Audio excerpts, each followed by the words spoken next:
Okay, cool. Well, last week's conversation was awesome. This week, what kind of informed where I wanted to start today is just the other day, I made a happenstance comment on the Facebook group about waking up having a minor panic attack. Like I feel like all business owners do pretty much most days, I just assume. And I was like, oh man, I woke up at 5 a.m. feeling pretty stressed out just because there's so many things we're juggling. And the teaching thing, the Fons thing, the family thing, the world thing. And I just threw up this post about it. And the next thing my DMs all day long were just exploding with people sharing stories that were really similar. And it was really cathartic. And it was also just like, wow, everybody's feeling this way. It was interesting. I spent the whole day answering emails, and of course some people had some really great engagement on the post as well, where they were really honest and felt comfortable doing that. And it got me really spinning on this idea that we're all entrepreneurial, we're all doing our thing, and just like any lot in life, it's really easy to get really stressed out, right? To have a lot of anxiety. We're taking a risk, we're working for ourselves, we're doing really important work, which doesn't necessarily always align with really lucrative work, although it can. And so it got me really thinking. And then yesterday, I'm the president of the Seattle chapter of the Seattle Music Teachers Association. So I run their general meetings, and we have a really big and active chapter, and I kind of run the conversation at the beginning. And I brought up this point about this post I made, and I was just talking to 50 piano teachers in a room, and my gosh, as I just started saying the word, waking up feeling anxious, dude, everybody's hand just starts popping up, the whole room. And this was a different demographic than a lot of the other people we work with, but they were all in the exact same boat, and that kind of took over that conversation. So I wanted to jump off as far as recognizing that, and also just some things that I wanted to share and maybe discuss as a group about these ideas of when we set really big goals, right, which I've done my whole life. And I was in another group this morning, and they were talking about, what's the thing about your goals? And I was just honest. And I was like, I never really make my goals because I make them outrageous. And then I really try hard and I stay focused on them. But my way of being is I often don't get there, and that can stress me out. But it does lead me on a really cool path, and I have to remember that. So I wanted to open the floor a little bit with just things we're doing to kind of keep our professional worlds healthy, things we may experience that we can share with others, and the thing that I encourage the most to remember, and my wife encourages the most when we talk about this, she's an actor, is that in this world of, say, we're teaching music or we're tutoring children or we're teaching some kind of skill, the great thing about this job is that if half of our students quit, we still have half of our students. If half of our clients go away, we still have half of our clients. If you've ever had friends that have a job working for a really great company like we here in Seattle, Boeing, killer jobs, great lifestyle, whatever, they can wake up one morning and have a piece of paper and their jobs are gone, right? And so there is the point is fostering a sense of gratitude every day in the work we do, for what we do. And we can have gratitude for just the business aspect of it, which is, yes, we're creating a quilt of incomes, whether it's like I'm a worship leader, I'm a guitar teacher, I'm run a school, and I can also consult with companies, to help them with their business operations. That's something to be grateful for, right? We can also be really grateful for the fact that the work we do is awesome, right? And I truly believe, for me, I have a series of things that I do to help deal with the realities of being an adult and being responsible for raising children and the world and a company and teaching students, and a lot of it centers around just being grateful, right? And trying to focus on that at the beginning of the day and looking at that. And I think it would be a great thing, Lenny, to piggyback into what we want to talk about for vision, right? Is that coming from a place of gratitude and not in a cheesy way at all, but honestly being like, yes, half my students could quit and I could still feed myself. I'm not going to lose my house. I'm doing really great work for the world. I'm really grateful for the fact that it helps people so much. There's so much connection. I read I was sent a report yesterday by an investor, because that's a landscape that I'm learning to know really well right now due to Fons growing. And the report was based on other companies that had been done about automating or making instruction completely computerized. And the crux of the report is like, these are the numbers that we say in the future, technology will win in education, right? And that, there's, kids can teach themselves guitar on YouTube. There's there's sites that are doing this. And the report was trying to look at these metrics. And I read the report and I laughed because I could tell this was someone that knew nothing about having children, the future, the passion for learning an instrument, the loneliness that we experience in our society, right? How amazing it is to connect with people. Because I could write a report and say, I have data saying that the private lesson industry is exploding and technology is great to help support that. But we're one of the last bastions, right? People are trying to get their kids into my guitar studio. It has nothing to do with guitar. They want their kids coming in my studio to learn how to make eye contact, how to shake hands, how to ask questions, how to take risks. Kids that are really quiet, I can get them to sing, right? I can get them to make sounds they never knew they could make, how to find their voice.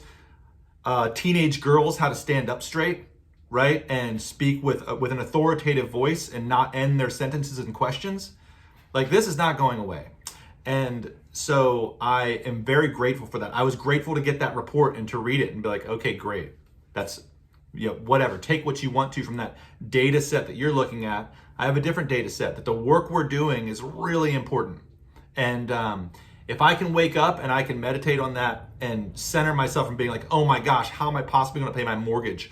Or what was I, thinking, signing my kid up for this soccer team? Or whatever. How am I going to help my parents that are getting old? And go back to a place of starting the day with being like, okay, I'm starting out by being really grateful for how awesome this thing is, right? If things went really bad and I lost half my students, I'd still be okay, right?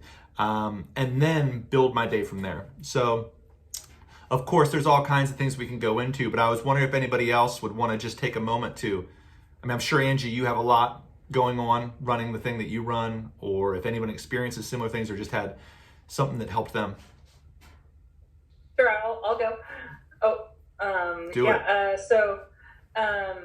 Let's see where to start. I loved your post, Eric. It was one of the reasons I've been thinking about you all weekend when I'd had those difficult client interactions, but then I saw your post and I was like, oh, I've got to tell Eric. I bet his inbox is just blowing up with people right now. I'll just jump on that. Hopefully it was a positive, because I know that there was probably a decent amount of venting. It was beautiful. It was beautiful. Good. Yeah, tell us about it. So I personally went through a rough patch about a year and a half ago, just a lot of stuff, bummers happening in my life around the time my baby was born.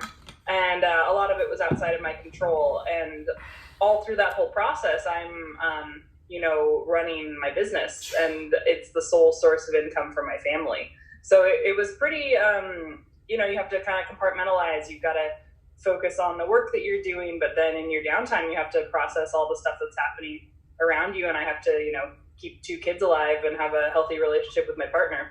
Fortunately, I will just say this. I have an excellent partner, and he listens to every single thing I say and supports me regardless of what crazy ideas I have or what kind of time I'm going through. So I feel really lucky in that aspect, because I know that not everyone has that. So I just thought I'd throw that out there so you have some context for the support system that I had. But, I just said that I love to come on this podcast and sound like a genius, but really I'm just regurgitating other podcasts. So shortly after that all went down, I listened to this really excellent podcast called Nobody Talks About This. And it was by this married couple, and they own a really amazing, I think they're a branding business. And it was all about balancing mental health and traumas with being business owners, specifically like business owners who work from home and for them, they're also in a partnership. So it really was just like, hey, Angie, do you want to listen to this podcast? That's exactly your life. So it was really inspiring because it talked a lot about, it's really simple stuff when you think about it. You have to take care of yourself so you can take care of everybody else. We all know the whole oxygen mask thing, but to hear it broken down over the course of 12 hours, I was like, oh no, I really do have to take care of myself in order to be able to successfully run this business, because you can't be in a client business. Well, maybe you could, but I bet it would really wear on you. It would be really hard to be in a client-based business where you're supposed to be inspiring people, but really you're just like barely hanging on. So I straight away got myself a counselor, and I don't know if any of you have heard of EMDR, but it's really great for processing bigger stuff. So I found a counselor that specializes in EMDR, and I've been going weekly for a year now, I think this week. And so that's been really, really helpful. Just weekly check-ins with someone that is a third party, because as I said, my partner is awesome, but he and I are experiencing the same things. So to get this third party here that's always providing me with resources and things like that to help out has been really awesome.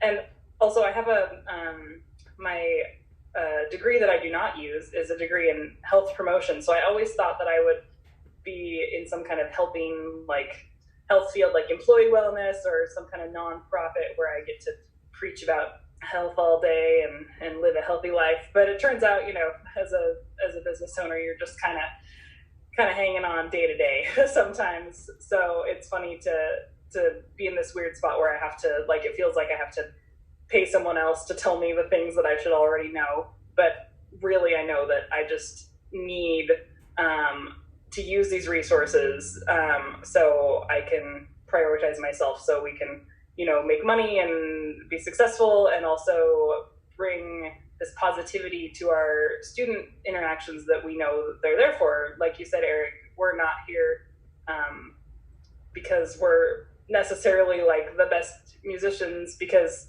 anyone could take YouTube videos with really incredible musicians online all day long, but what we hear all the time is just that people want connection and community. And so if we want to be building connection and community, we have to be bringing a whole person to these interactions, not just a little part.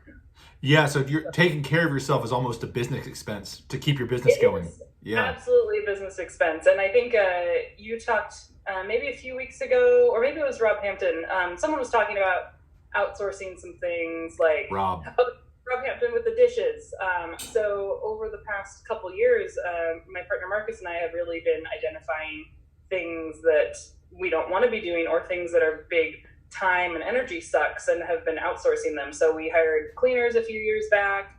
And we also last year hired a meal delivery service, which has been the best thing to ever happen to me, because I love snacks, and also I love not cooking, and I love putting my energy into playing music instead of like grocery shopping. So if you think about all the things that you could be outsourcing, and all the things that you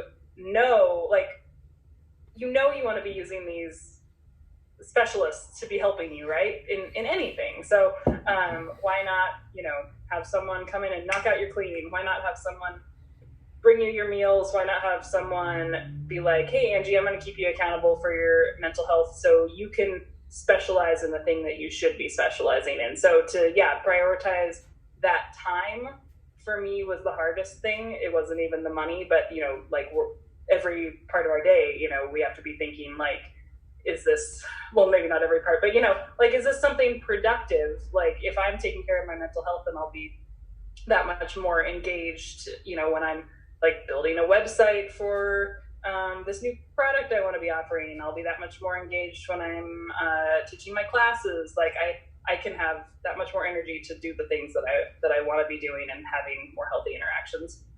We only have so much energy. Yeah. It's true. Yeah. Which, I'm curious, out of those things you mentioned, because this is something that it's a world that I have not been good at doing, which is outsourcing pieces of my life. But which one had the most impact for you? Like, which one were you like, wow, I hated it? The cooking thing, or was it? I will say it was a two-part thing. The for me personally, as a postpartum mother who was nursing and was incredibly hungry all the time, Yeah. the meal thing was a big relief, because I realized how I was just that hangry crazy all the time, where I just was looking for my next snack and couldn't really think about anything else. But for my relationship, I think that the cleaning was the biggest thing, because that was where any discrepancy of tasks was happening, because my poor partner was doing all the cleaning, and it just was too much to put on him, and he didn't want to be doing that, and I didn't want to be doing that. So it caused, it was just a negative aspect in our relationship. So the minute we outsourced it, it went away completely, so we could have a more positive relationship. It probably is good to note too that you have your business is in your home, right? Our business is in our home, and we have our 2 kids here with us. So it's a lot. Oh my gosh, I think it's awesome. Yeah, but I mean, like we talked about earlier, it's working. So it's just one of those things where we're in kind of a weird situation, where I think it's good though, because like lots of times we separate our home life and our work life, and we don't see the correlations there. But I mean, it's all related, and ours, like we hear our friends maybe having relationship issues or things like that, and Marcus and I kind of approach every single problem almost like with the same reality as a business problem. Like, we know that we have to function well in order for our business to function well. We know that our kids have to be in a good spot, or else they're going to be having meltdowns, and we're going to be trying to teach, and that's not positive. We're not like, hey, behave, but it's more like we need everyone to be happy and healthy for this whole thing to be working. So it puts a lot more emphasis on these things where we really have to pay attention, and we have to address issues early on, instead of letting them get down the line where they become a big thing. Let me just kind of a good question, I think, to everybody, and maybe a quick thing as just a talking point. In all these areas in self-employment or running your own business, or of course there's always everybody stresses over money. That's like that's the whole universe, right? There's also an unknowing of what's going to come next, like when you're responsible for your own paycheck. There's all this. There's also responsibility for other people that may work for you, or what's the thing that if you could solve, do you think if you just if the money thing was not an issue, then everything would be great? Because I don't think that's how it actually works. I mean, it sounds like it would be, but what's the thing that the area that if you could just have go away and make perfect, and have that not be something that's on your plate of mental bandwidth, what would that be? Right. That's a good question for everybody. That's a really tricky question. I think probably there would be a little bit of a balance in there. We're always trying to strike a balance between family time and work time, since for us it kind of bleeds into every aspect. So maybe if the money wasn't as big of a deal, I would have an easier time churning off the work, so I could engage more, because it's kind of like you're working to live and you're living to work. So I think if I could turn the money aspect down by 25% and the childcare up by 25%, I'd hit that balance. But that's I think a great answer. It's just mentally figuring out ways to be more present, and that's something I need to work on. Got it. Lenny, what about you? Man, as someone that's at a little bit of a different spot with a ton of experience, what do you think about that? Yeah, well, I was originally going to say to your what you said about gratitude, is the other side of that to me is compassion. We are sometimes our world and our endeavors can be the source of our anxiety or our frustration or our depression or whatever it may be. But oftentimes it's people. And so for me, I have to remember that whoever it is that's frustrating me or whatever it might be, they're a person, and they have their own feelings and their own issues and their own pressures. And, it just immediately kind of snaps me back to more of a spiritually centered place. I'm naturally a humble person.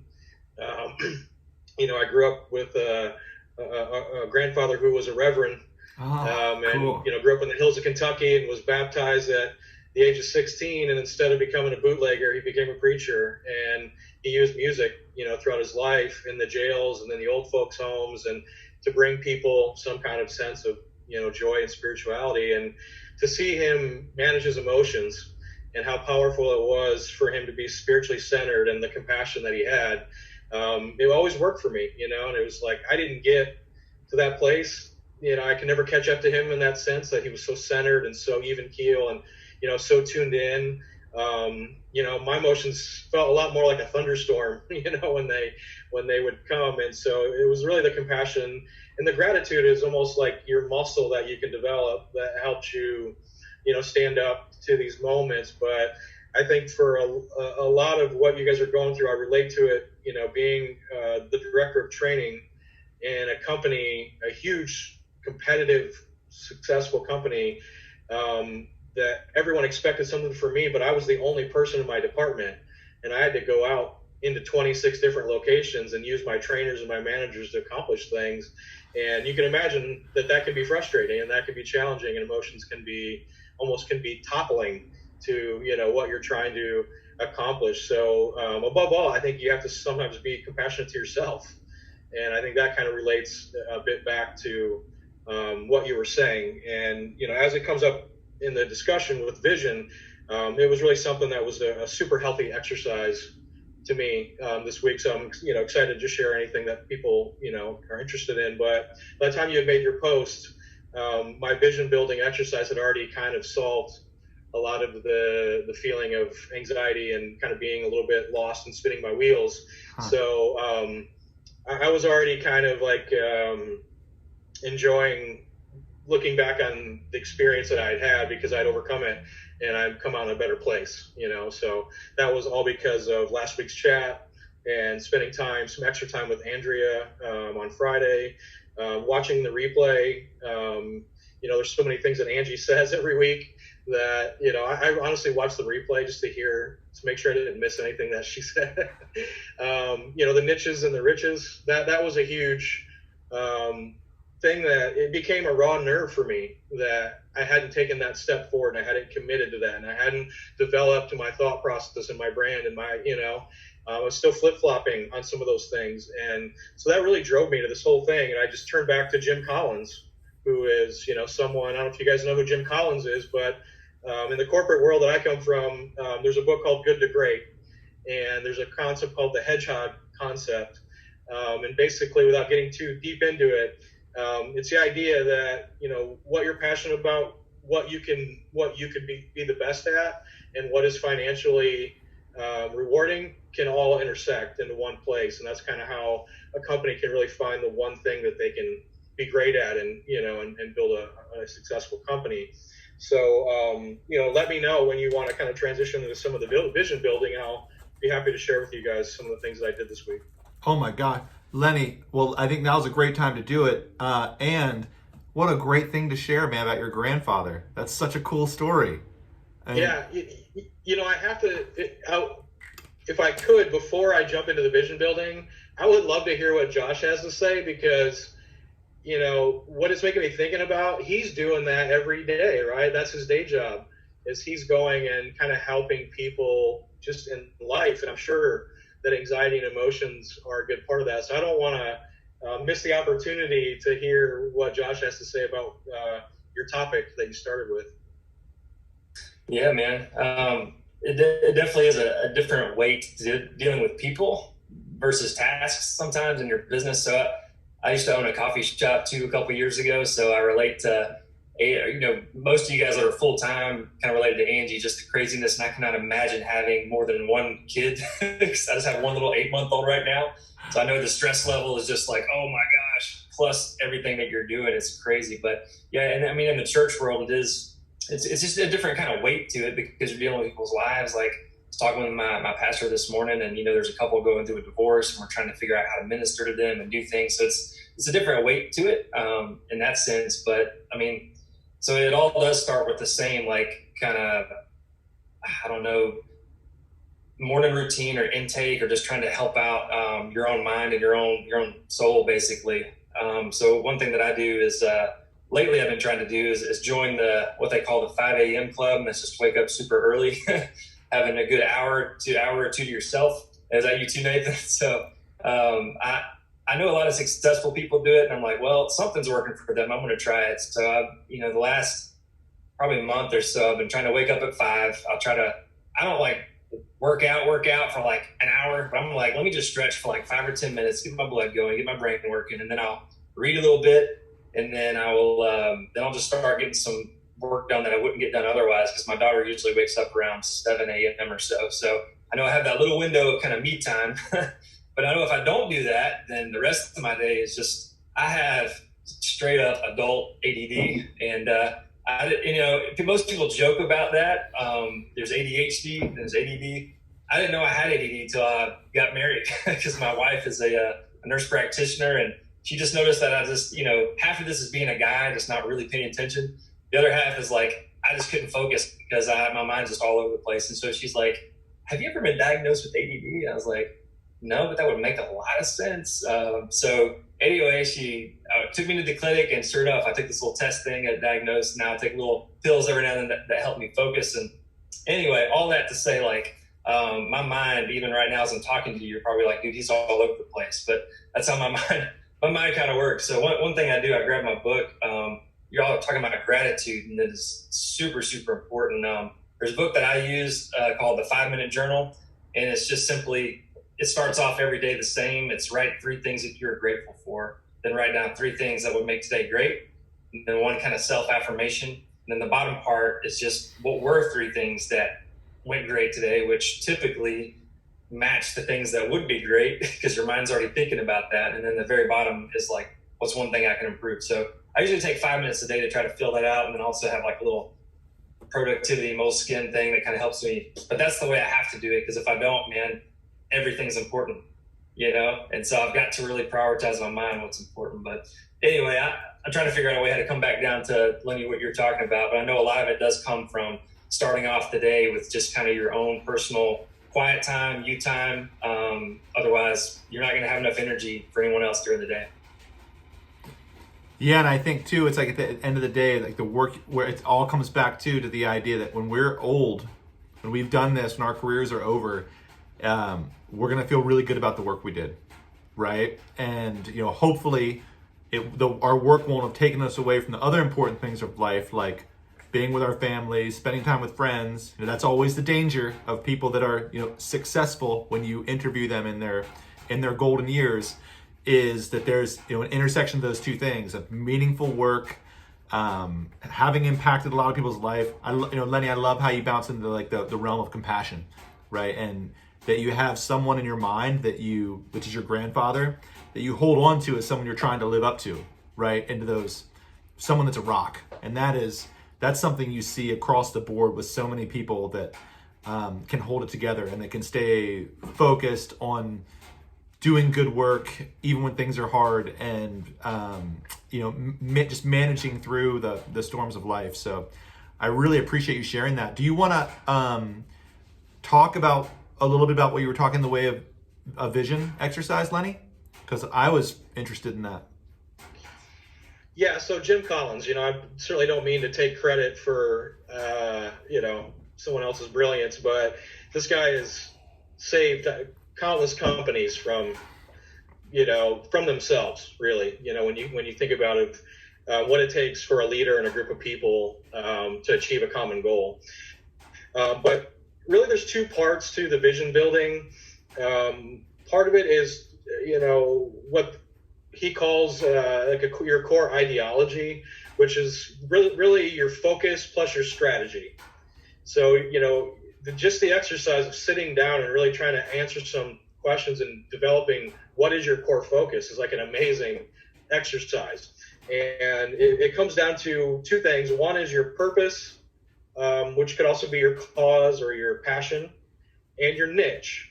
And those 2 things together are basically your core focus. So, kind of off of what I gained last week from my discussions from everyone and Andrea as well, was that, my cause is really providing that high level teaching and coaching to people who are stuck or lost in their music journey.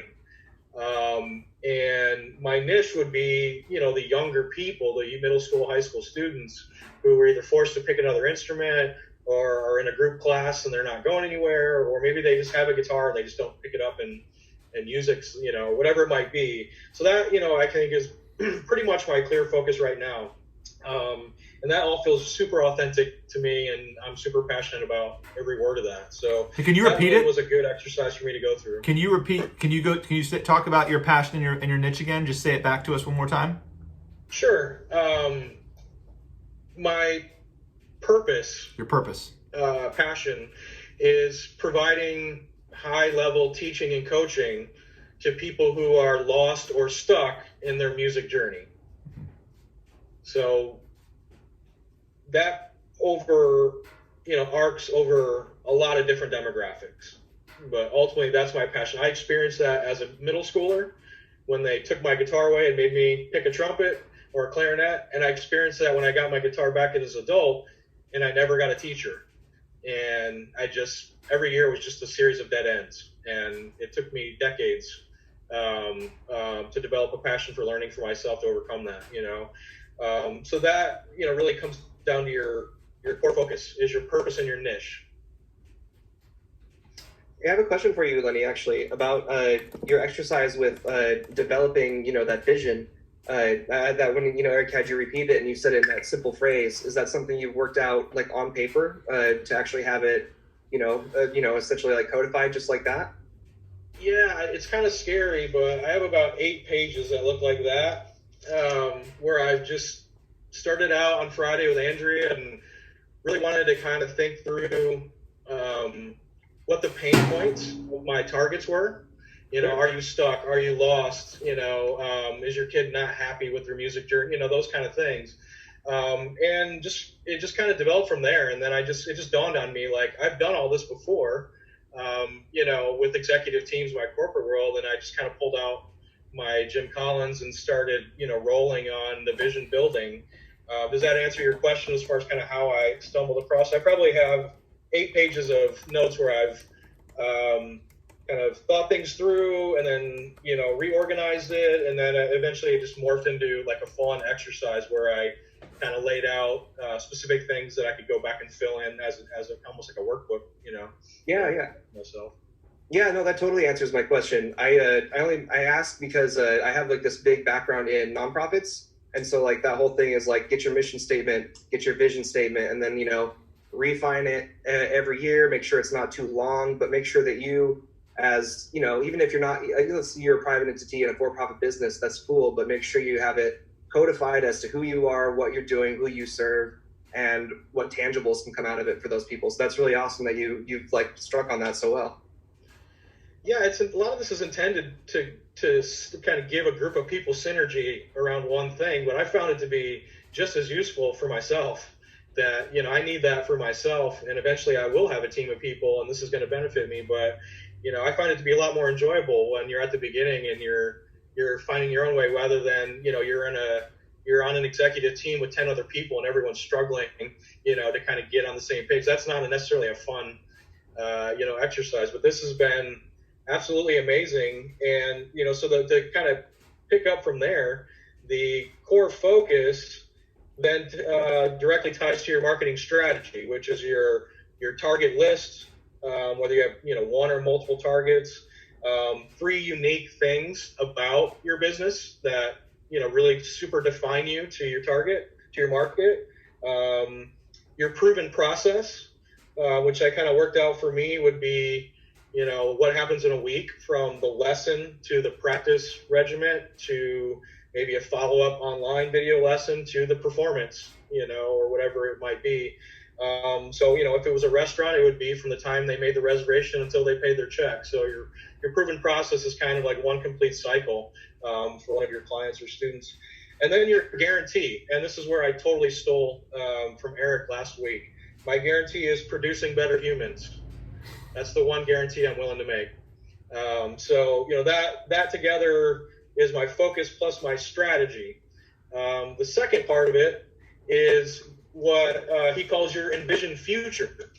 And so really quickly, I'll just kind of run down that. I don't need to get into a lot of detail, but basically your envisioned future is starting with your 10-year target, not necessarily one thing, but where do you want to be in 10 years?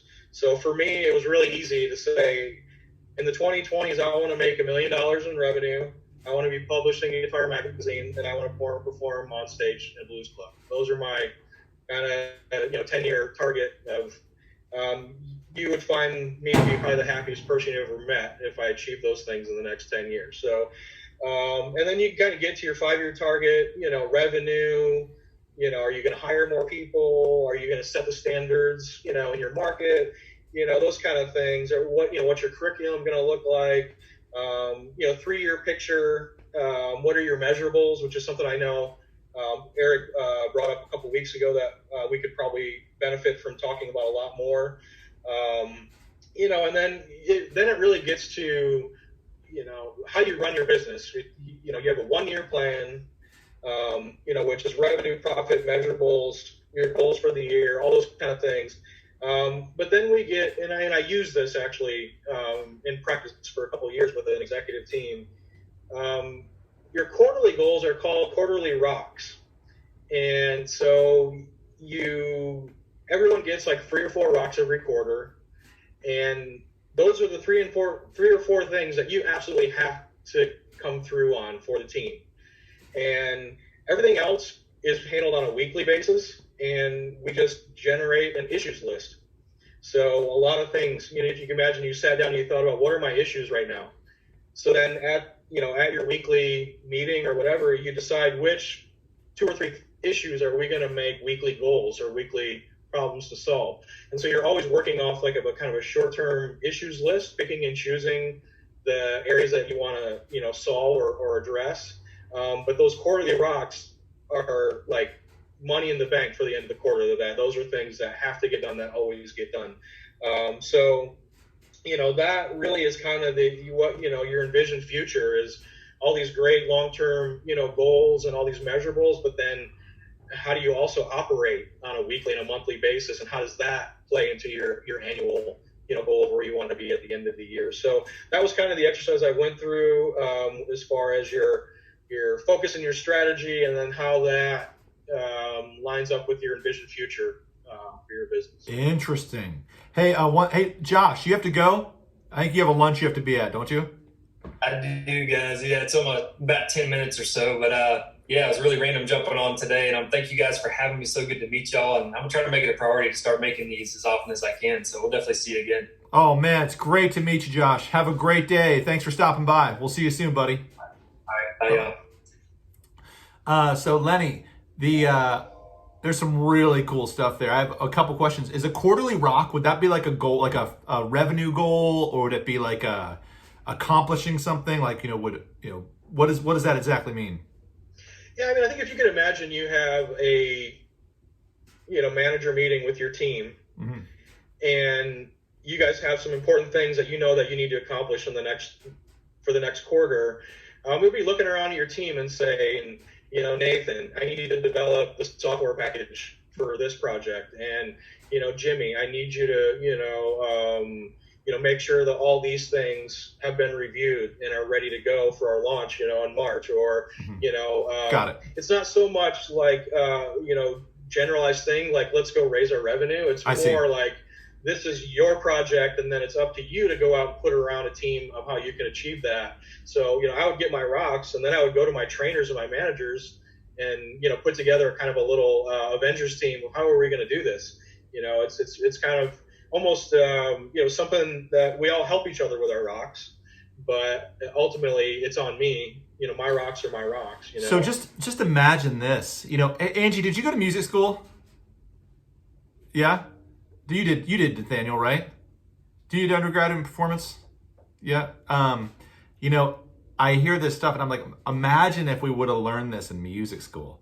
These ideas. I think about and I studied business and I studied music, but I feel like, talking to so many music majors and young graduates and people, like, artists really need to learn this stuff, right? Because you can apply it to so many things. You could apply it to your performance if you wanted to.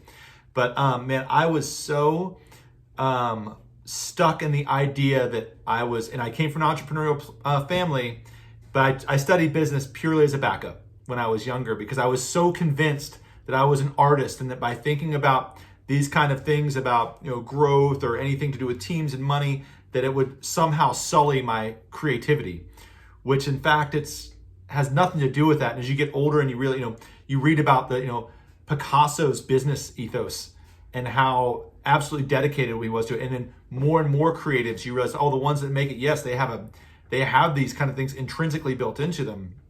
But I hear what you're saying, and I feel like, gosh, it's such a bummer that this isn't taught as part of a college curriculum. Lenny, if you want to create some cool content and do some really cool stuff, it might be great to go out in your community and talk to the music programs about this kind of stuff. That's something that I'm really passionate about doing, and I love sharing with people. But it seems like really cool things that could really help a lot of people. Angie, do you guys do vision questing? Like, do you look at your 5-year, 10-year, or are you just kind of like surviving? We're just trying not to die. Got it. No, we do. Marcus and I, when we find time to talk, because our kids are not fans of when we talk about. They hate that. Yes. They hate it. Yeah. When we do find time to talk, we're always projecting, but we never really set goals. We just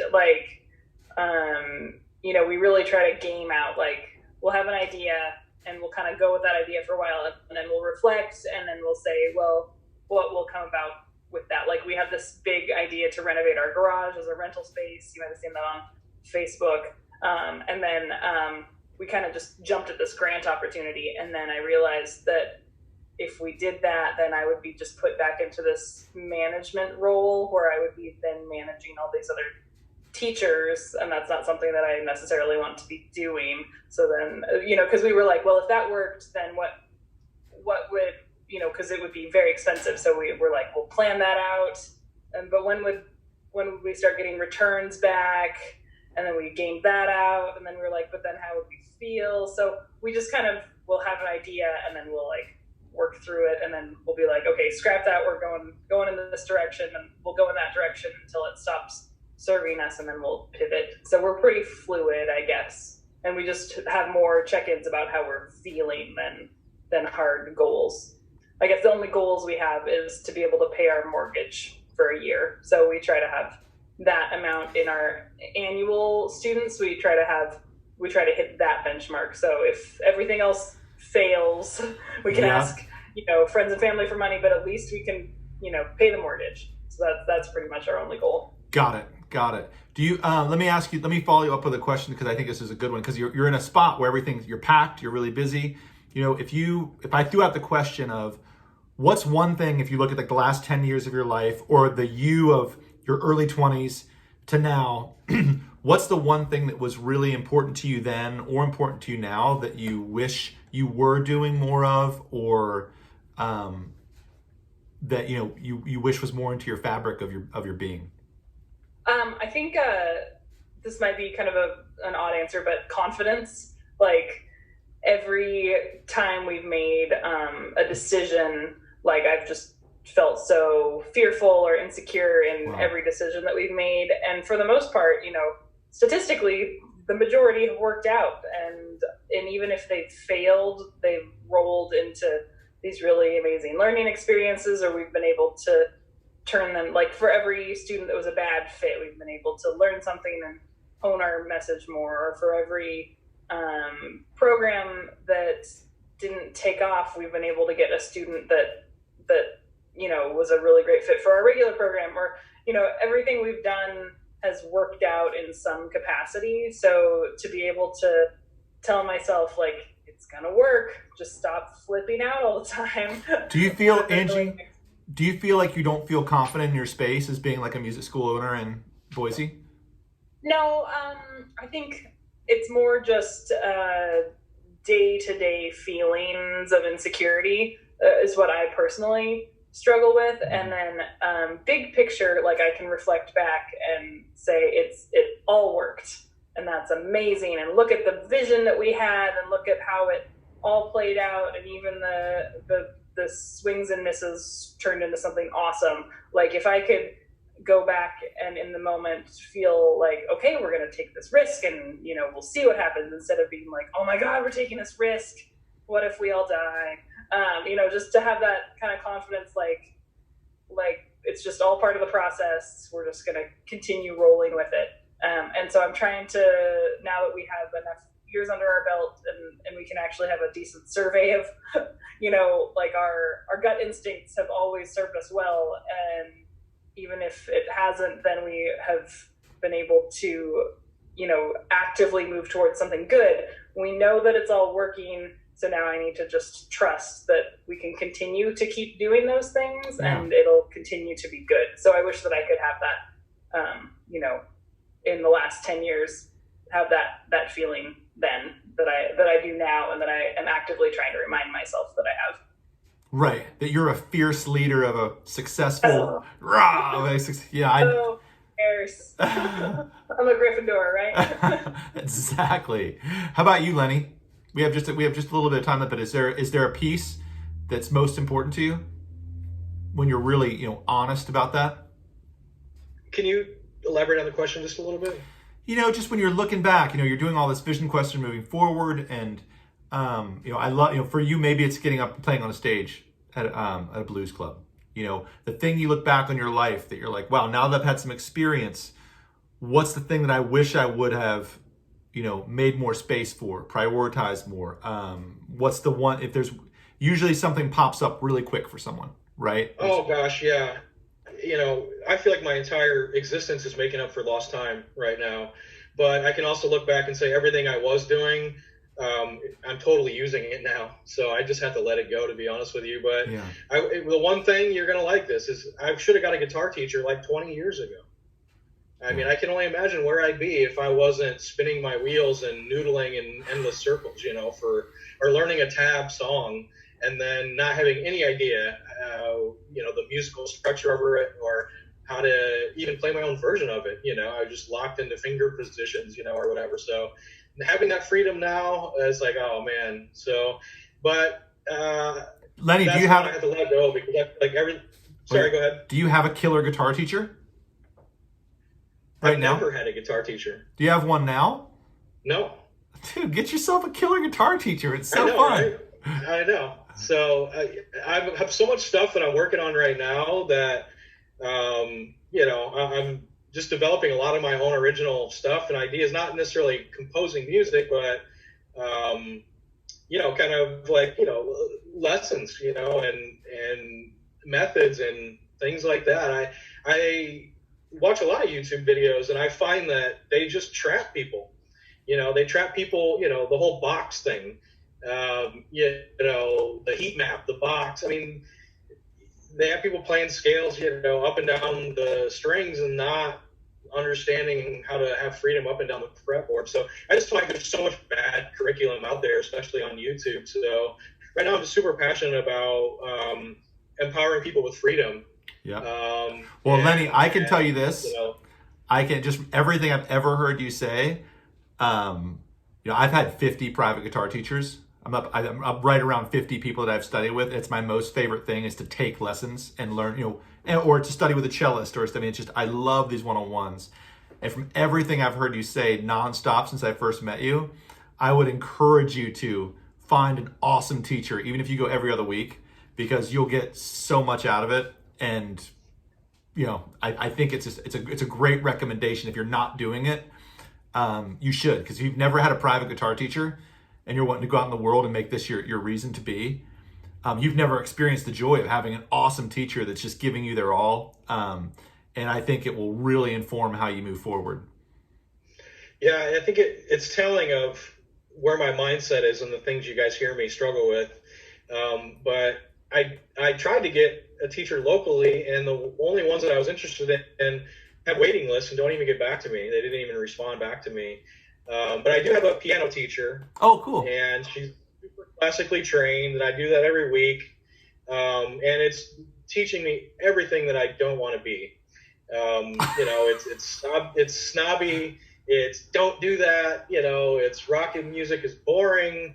So I'm learning so much about music theory and applied music theory, and I'm starting to really, feel comfortable playing piano. But man, it's exactly how I wouldn't teach it. Lenny, there's someone out there is the equivalent of your grandfather to your spiritual side to your musical nature, right? And there's probably lots of them out there, but man, you and I can talk about that sometime. I can think about 20 people I can refer you to that would just be probably blow your face apart. Well, please, I need to get some of that from you, but just so you guys know, I'm doing it willingly, going through that experience, because I just got tired of having the feeling inside me that there were things out there that people went to music college knew that I don't know. It bothers me. I don't like it. Like it can't be allowed to stand that there's people out there that know things that I don't know. So I just I found the most talented, qualified, studied, person that I could. And I'm not going to have that hole in my being for much longer, but it's also been, a lesson in how I don't want my students to feel, Very cool, man. Very cool. Well, friends, we're out of time today. I actually have to bounce to jump into another meeting in just a second, but thank you. So this was a great chat. Thank you guys so much for coming. I'll get it posted later today again, but great stuff. If you have any thing you want to follow up on, if you wanted to put some of those questions that you were asking yourself, Lenny, in the Facebook group for other people to check out, that'd be really, I'd like to, you mentioned like 5 things you did. I'd love to see it.